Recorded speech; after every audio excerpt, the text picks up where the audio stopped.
still go. Even when you feel slow, you can still go. Even when there's no hope, you can still go. I never answer to no, man, I still go. Go, go, go, go, go, go, go, go, go.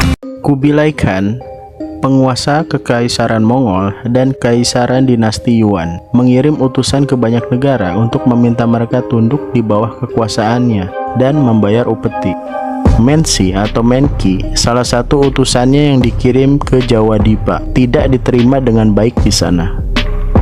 Penguasa Kerajaan Singosari, Kartanegara, tidak bersedia tunduk kepada Mongol. Kartanegara lalu mengecap wajah sang utusan dengan besi panas, seperti yang biasa dilakukan terhadap pencuri, memotong telinganya dan mengusirnya secara kasar. Kubilai Khan sangat terkejut dengan kejadian tersebut. Pada tahun 1292, dia pun memerintahkan dikirimnya ekspedisi untuk menghukum kerajaan Kartanegara, yang dia sebut orang barbar. Serangan ini juga memiliki tujuan lain. Menurut Kubilai Khan, jika pasukan Mongol mampu mengalahkan Jawa, negara-negara lain yang ada di sekitarnya akan tunduk dengan sendirinya. Dengan begitu, dinasti Yuan Mongol dapat menguasai jalur perdagangan Laut Asia karena posisi geografis Nusantara yang strategis dalam perdagangan. Sementara itu, setelah mengalahkan kerajaan Sriwijaya di Sumatera pada tahun 1290, kerajaan Singasari menjadi kerajaan terkuat di daerah itu. Akan tetapi, Jayakatwang, adipati di Kediri, negara vasal Singasari, memberontak dan berhasil membunuh Kartanegara. Sebagian besar kerabat dan bekas keluarga kerajaan membencinya. Menantu Kartanegara, Raden Wijaya, diampuni oleh Jayakatwang dengan bantuan wali dari Madura, Arya Wiraraja. Raden Wijaya kemudian diberi tanah hutan di Tarik. Dia membuka hutan itu dan mendirikan sebuah desa di sana. Desa itu diberi nama Majapahit, yang diambil dari nama buah maja di sana yang memiliki rasa yang pahit, sehingga jadilah namanya Majapahit. Pasukan Yuan berangkat dari Guangzhou bagian selatan, lalu menyusuri pesisir Viet dan Champa untuk menuju sasaran utama mereka. Negara-negara kecil seperti di Malaya dan Sumatera tunduk dan mengirim utusan kepada mereka, dan komandan Yuan meninggalkan beberapa darugachi di sana. Diketahui bahwa pasukan Yuan sempat berhenti di Kolan atau Pulau Gelam pada 25 Februari 1293 untuk merencanakan penyerangan mereka. Pada 15 Maret 1293, Ike Mese adalah salah seorang komandan bawahannya yang berangkat terlebih dahulu untuk membawa perintah kaisar ke Jawa. Pasukan utama lalu berlayar ke Karimun Jawa dan di sana berlayar ke Tuban. Berdasarkan Kidung Panji Wijayakarma, pasukan Yuan kemungkinan sempat menjarah desa Tuban dalam perjalanan mereka. Setelah itu, para komandan memutuskan untuk membagi pasukan menjadi dua. Pasukan pertama akan diturunkan ke darat dan kedua akan mengikuti mereka menggunakan perahu. Shibi berlayar ke Muara Sedayu dan dari sana pergi ke sungai kecil bernama Kalimas yang merupakan percabangan sungai Brantas. Pasukan darat di bawah Gao Xing dan Ike Mese yang terdiri dari kavaleri dan infanteri pergi ke Dubingzu. 3 komandan berlayar menggunakan kapal cepat dari Sedayu Jembatan Terapung Majapahit dan kemudian bergabung dengan pasukan utama dalam perjalanan ke Kalimas. Ketika pasukan Yuan tiba di Jawa Dipa, Raden Wijaya mengirim seorang utusan dari Madura dan memberitahu mereka Kartanegara telah tewas dalam kudeta istana dan perampasan tahtanya. Jayakatwang saat ini memerintah di tempatnya. Wijaya berusaha bersekutu dengan mereka untuk melawan Jayakatwang. Dia memberi pasukan Mongol peta daerah Kalang, gelang-gelang nama lain dari Kediri. Berdasarkan Yuanshi, Raden Wijaya pada awal mulanya sudah berusaha menyerang Jayakatwang sendirian namun tidak berhasil. Sampai kemudian dia mendengar tentang kedatangan pasukan Yuan. Raden Wijaya lalu meminta bantuan mereka. Sebagai balasannya, Raden Wijaya berjanji akan tunduk pada kekuasaan Yuan dan juga menjanjikan menghadiahi 2 orang putri jika tentara mereka berhasil menghancurkan Kediri. Pada tanggal 22 Maret, semua pasukan telah berkumpul di Kalimas. Di hulu sungai terdapat istana Raja Tumapel atau Singosari. Sungai ini adalah jalan masuk ke Jawa, dan di sini mereka memutuskan untuk bertempur. Seorang menteri Jawa memblokir sungai dengan menggunakan perahu. Para komandan Yuan kemudian membuat perkemahan berbentuk bulan sabit di tepi sungai. Mereka menginstruksikan pasukan air, kavaleri, dan infanteri untuk bergerak maju, yang kemudian berhasil menakuti menteri Jawa. Sang menteri meninggalkan perahunya dan melarikan diri di malam hari.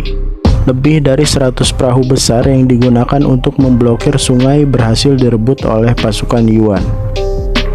Setelah itu, sebagian besar tentara ditugaskan untuk menjaga muara Kalimas, sementara pasukan utama bergerak maju.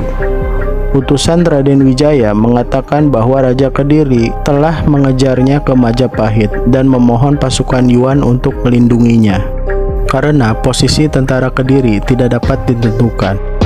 Tentara Yuan kembali ke Kalimas setelah mendengar informasi dari Ike Mese bahwa pasukan musuh akan tiba di malam itu. Tentara Yuan berangkat ke Majapahit. Pada 14 April, pasukan Kediri tiba dari 3 arah untuk menyerang Wijaya. Pada pagi hari, tanggal 15, Ike Mese memimpin pasukannya untuk menyerang musuh di barat daya, tetapi tidak dapat menemukan mereka. Gao Xing bertempur melawan musuh di arah tenggara. Akhirnya memaksa mereka melarikan diri ke pegunungan. Menjelang tengah hari, pasukan musuh datang dari arah tenggara. Gao Xing menyerang lagi dan berhasil mengalahkan mereka di sore hari. Pasukan dibagi menjadi 3 untuk menyerang Kediri, dan disepakati bahwa tanggal 26 mereka akan bertemu di Daha untuk memulai serangan setelah mendengarkan tembakan Pau atau meriam. Pasukan pertama berlayar menyusuri sungai. Pasukan kedua yang dipimpin oleh Ike Mese berjalan di tepi sungai bagian timur. Sementara pasukan ketiga yang dipimpin oleh Gao Xing berjalan di tepi sungai barat. Raden Wijaya dan pasukannya berjalan di belakang. Tentara tiba di Daha pada 26 April. Di sana, Pangeran Kediri mempertahankan kotanya dengan pasukannya. Pertempuran berlangsung dari pukul 6 pagi hingga pukul 2 siang. Setelah menyerang 3 kali, pasukan Kediri dapat dikalahkan dan melarikan diri.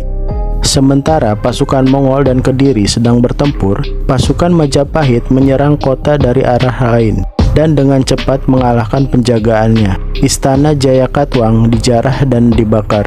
Beberapa ribu pasukan Kediri mencoba menyeberangi sungai dan tenggelam. Sementara 5.000 tewas dalam pertempuran. Raden Jayakatwang mundur di bentengnya dan menemukan bahwa istananya telah terbakar.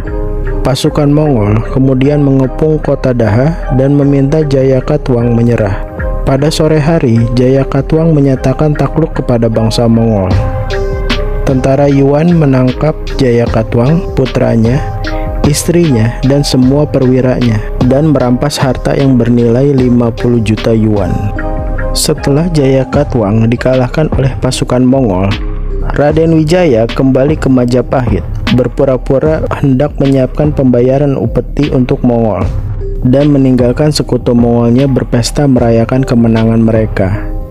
Shibi dan Ike Mese mengizinkan Raja Wijaya kembali ke daerahnya untuk menyiapkan upeti serta surat penyerahan diri.